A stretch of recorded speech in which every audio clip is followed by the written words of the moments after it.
Okay, so now we are going to discuss on housing finance companies, its introduction, status, types, working, and strategies. Introduction. The responsibility to provide housing finance largely rested with Government of India till early 80s.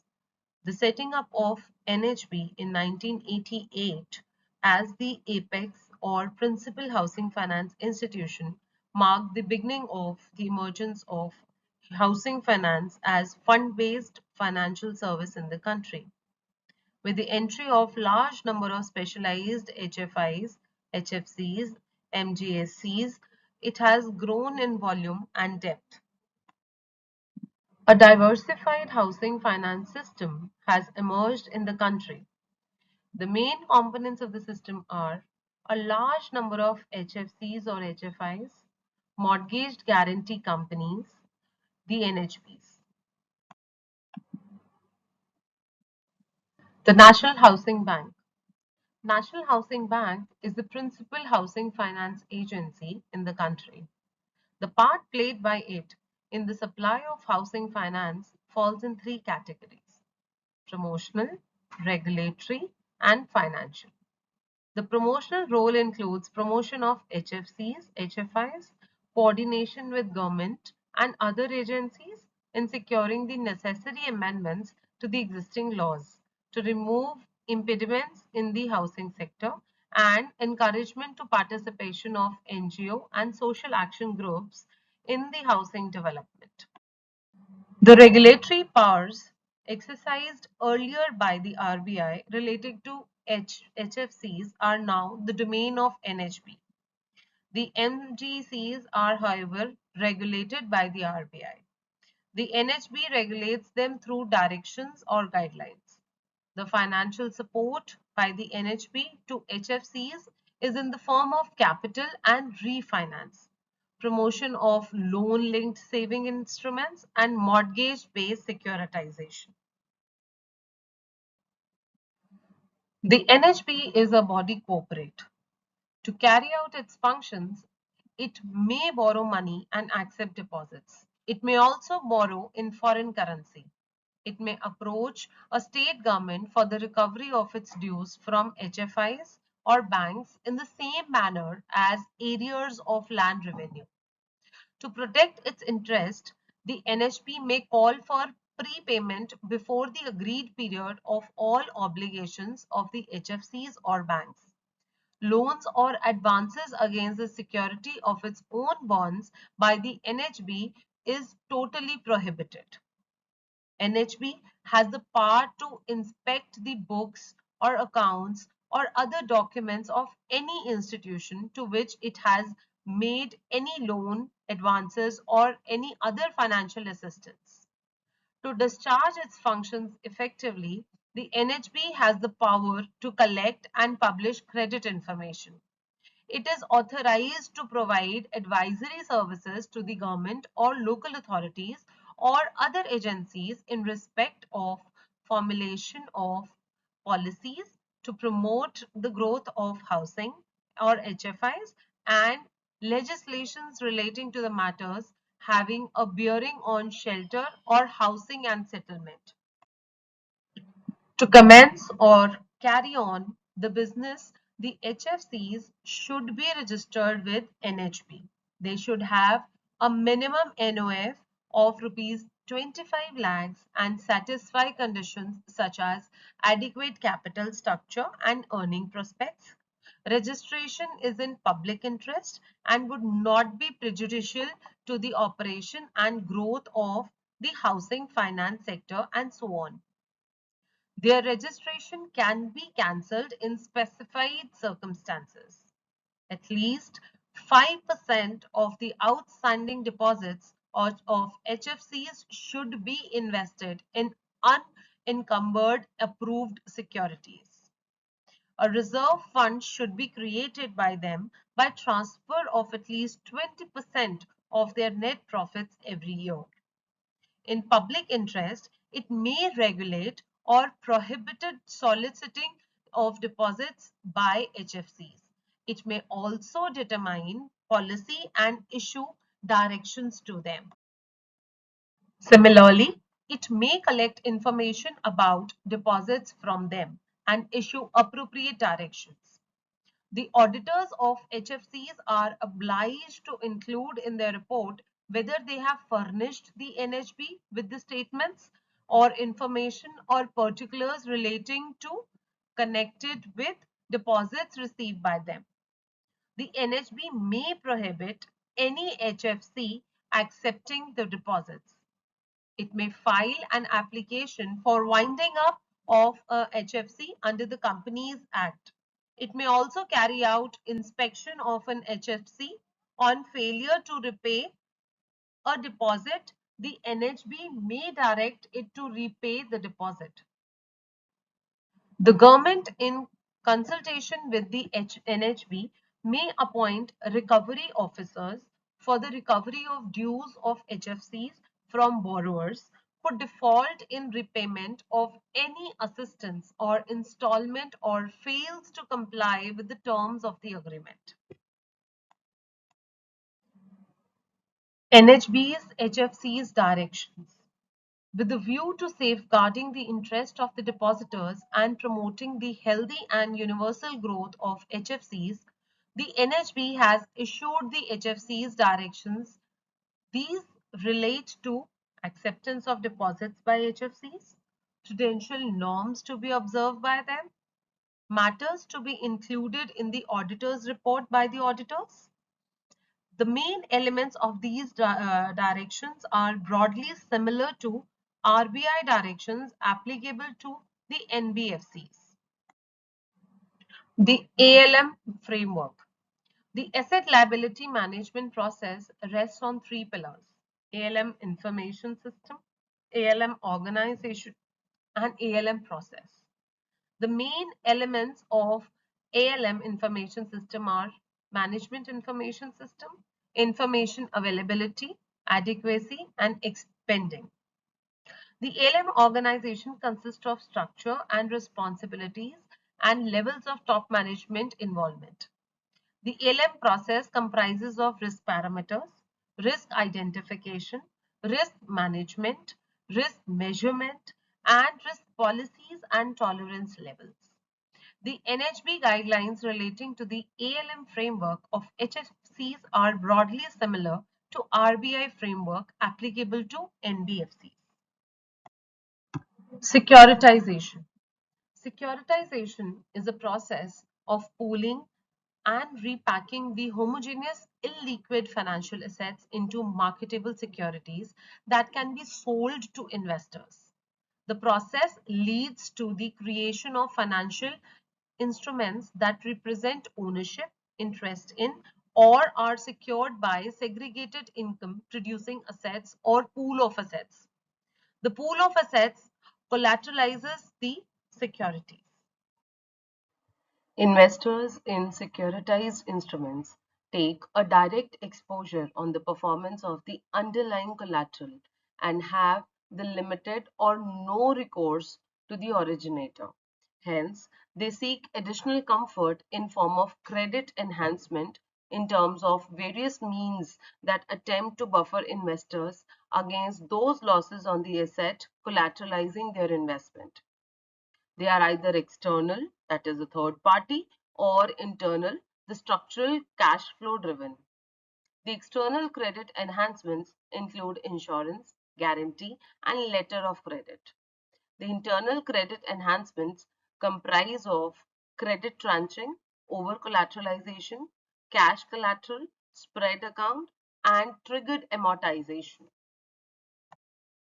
The parties to a securitization transaction are the originator, SPV, investors, obligors, credit rating agency, servicer, trustee, and structure. The instruments of securitization are pass-through certificates and pass-through security. The securities fall in two groups, either asset-based or mortgage-based.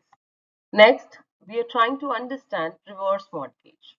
Reverse mortgage seeks to monetize the house as an asset and specifically the owner's equity in the house. The major elements of NHB's operational guidelines relating to reverse mortgage are primary lending institutions, eligible borrowers, eligibility and amount of loan, nature of payment, end use of funds, period of loan, security, valuation of property, rights to recession, loan disbursement, settlement of loan, prepayment of loan, loan convenience, foreclosure, and counseling of borrowers. The regulatory framework for mortgage guarantee companies. The mortgage guarantee company provides guarantee for repayment of an outstanding housing loan and accrued interest up to the guaranteed amount to a creditor institution on the classification of the borrower account as NPA in the Book of Creditor Institution. Housing loan is a loan given for construction or repair or upgradation or acquisition of house or residential property or both. An NPA means a borrower account classified by creditor institution as substandard, doubtful, or a loss asset in accordance with the RBI or NHB directions. The regulatory framework of MGCs comprises of RBI's Guidelines 2008, RBI Investment Directions 2008, RBI Prudential Norms Directions 2008. The RBI guidelines relate to registration of MGCs, essential features of a mortgage guarantee, prudential and accounting norms, funding options, creation and maintenance of reserves, accounting for unread premium, provision of losses on invoked guarantee or incurred but not reported losses, register of guarantees, obligations, due diligence by MGCs, prohibition, investments, audit committee, policy for grant of guarantee, scheme of mortgage guarantee. In order to commence the business, a MGC should be registered with RBI, for which it should fulfill the specified conditions, namely, its primary business is mortgage guarantee in the sense that at least 90% of its business turnover or gross income is generated by guarantee business.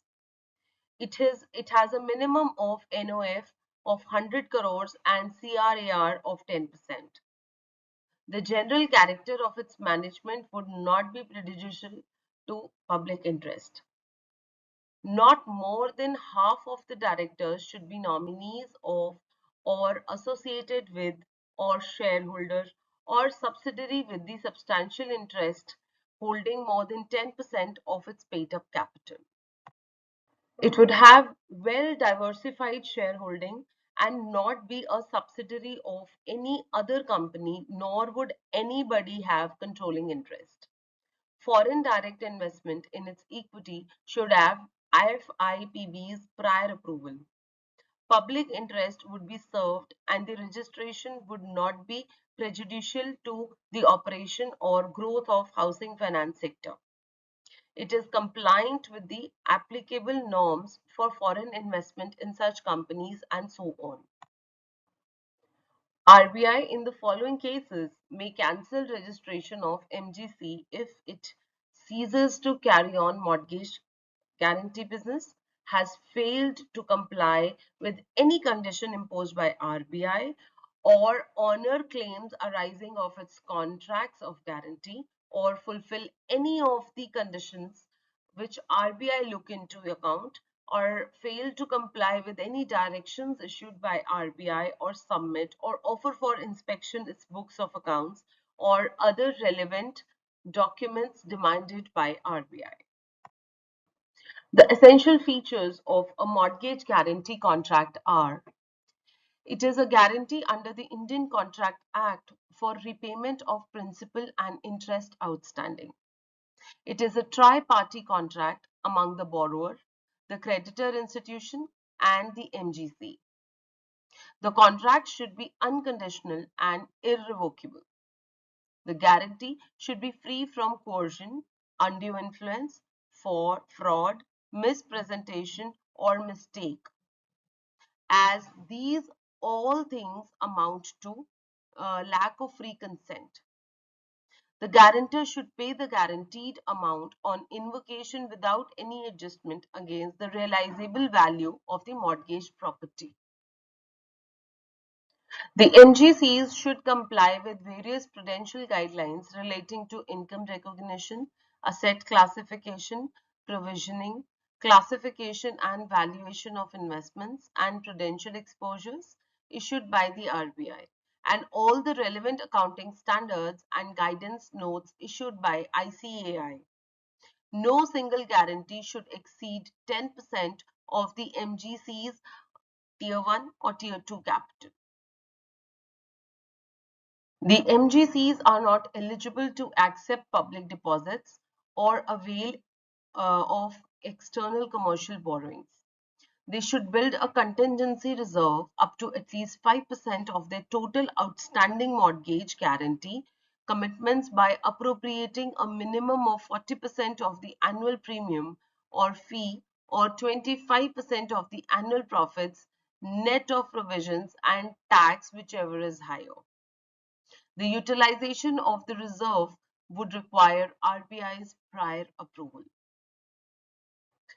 They should provide for loss or invoked guarantee pending recovery of assets equal to the contract-wise aggregate of amount of invocation net of the realizable value of the assets held in respect of each housing loan where the guarantee has been invoked. Similarly, they should hold provisions in respect of incurred but reported loss arising out of a default or non-payment on due dates of any principal or payable interest by the borrower to the creditor institution in a housing loan guaranteed by them. They should make good the guarantee liability without the demur as when notice of demand for payment is received. Their liability will stand reduced to the extent the credited institution realizes some amount from a non-performing housing loan through speedy recovery procedure prescribed in the SARFAESI Act. It cannot provide guarantee for a housing loan with 90% and above loan to vehicle ratio (LTV).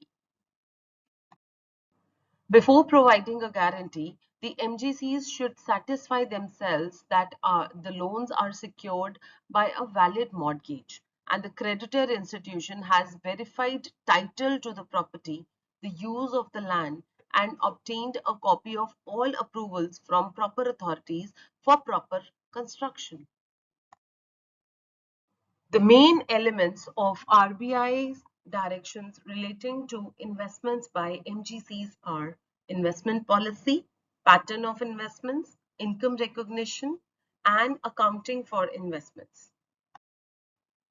They can invest only in the following instruments: government securities, securities of corporates or PSUs guaranteed by government, fixed deposits or CDs or bonds of banks, PFIs, listed or rated debentures or bonds, units of fully debt-oriented mutual funds, unquoted government securities or government bonds, quoted or unquoted shares or investments acquired in satisfaction of debt to be disposed of within 3 years.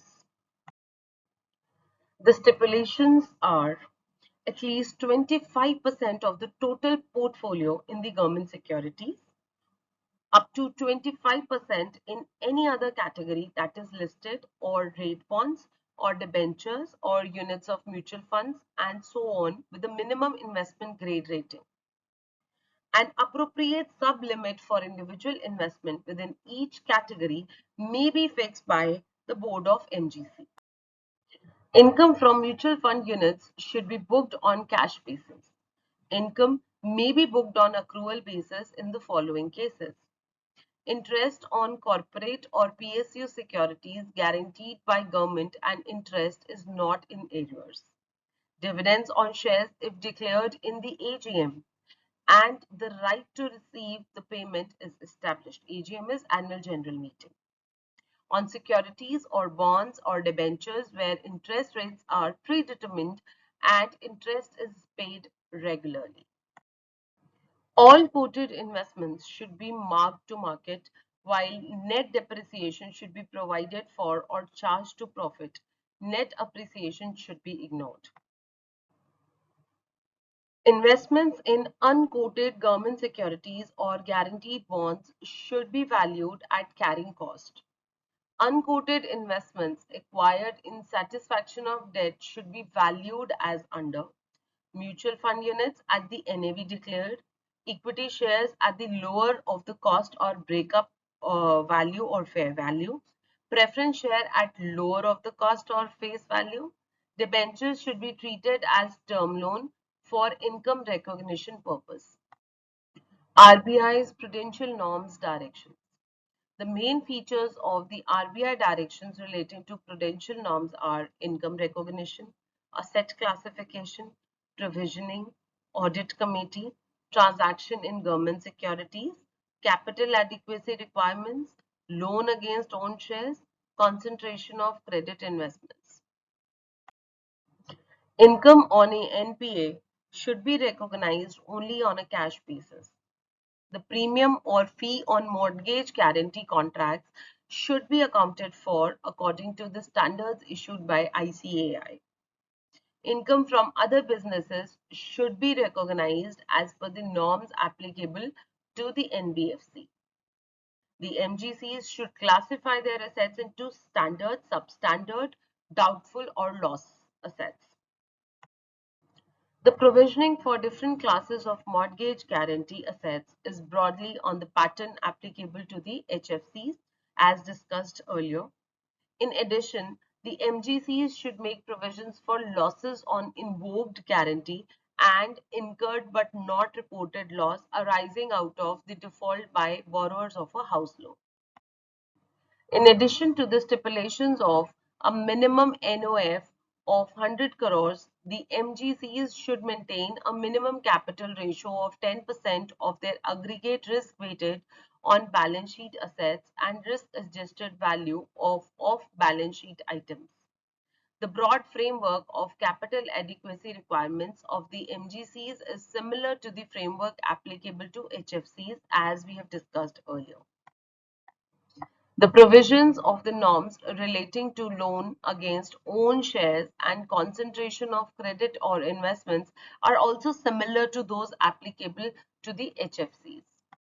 Now let us understand the reverse mortgage loan or enabled annuity. Reverse mortgaged loan is a loan against a residential mortgage for senior citizens who may not be eligible for any form of mortgage loan. Conceptually, reverse mortgage loan enabled annuity seeks to monetize their own equity in the house. This involves senior citizen borrowers mortgaging their house to a lender who then makes a periodic payments to the borrowers during the later's lifetime. The borrower so need not pay or repay the principal and interest to the lender, interest to the lender during their lifetime, as long as they are alive and are in occupation of the property. On borrower's death or on leaving the house permanently, the loan along with accumulated interest is settled through the sale of the house. After adjusting the principal amount of loan and accumulated interest surplus, if any, will go to the estate of the deceased. The borrowers or legal heirs can also repay the loan with interest during the currency of the loan or later and release the mortgage without the sale of property without any prepayment charge. The annuity payments are sourced from a life insurance company by a lending institution on behalf of the borrowers. The lender makes periodic annuity payments to the borrower through his or her lifetime on behalf of the insurance company. The maximum period of loan is a residual lifetime of the borrower. The main elements of the NHB's operational guidelines are primary lending or annuity sourcing institutions, eligible borrowers, eligible amount of loan, nature of payment, redemption reserves, period of loan, interest, valuation of property, taxation, right to rescission, loan disbursement, upfront charges, service charges, settlement of loan, prepayment of loan, loan convenience, title indemnity, foreclosure, payment adjustments, counseling of borrowers. The primary lending institutions are bank, HFCs, and the annuity sourcing institutions are life insurance companies. The eligible borrowers are senior citizens above 60 years of age, married couples as joint borrowers, blood relatives of senior citizens who are joint owners. They should be clear owners of the self-occupied or acquired house. The house should be free from encumbrances, have a minimum value of 5 lakh and a residual life of at least 20 years. The maximum loan to value ratio would range between 60 and 75, different age group of borrowers ranging between 60 and 80 with the upper limit of discretion of 10%. The nature of payment may be periodic, that is monthly, quarterly, half yearly or annual, lump sum, line of credit, any combination of the above. The PLIs may set aside a part of the loan as reverse mortgage redemption reserve to be used for settlement of the loan dues on the closure of RML subject to a minimum of 5% and 10% of the property value in case of RMLA with and without return of purchase price respectively. Eligible end use of funds are upgradation or renovation or extension or improvement, maintenance, insurance of house, medical purposes, increased hiring expense and other consumption. The maximum loan disbursed tenure would be till the demise of the borrower. Fixed or floating rates may be fixed in the usual manner based on risk perception, loan pricing, policy, and so on. The RMLEA should be secured by the way of mortgage of house property. The market value of the property should be determined through the external approved valuers at least once every 5 years. In-house valuers may also be used subject to adequate disclosure of the methodology. While all payments under RML are exempt from tax, periodic annuity payments are taxable in the hands of the recipients.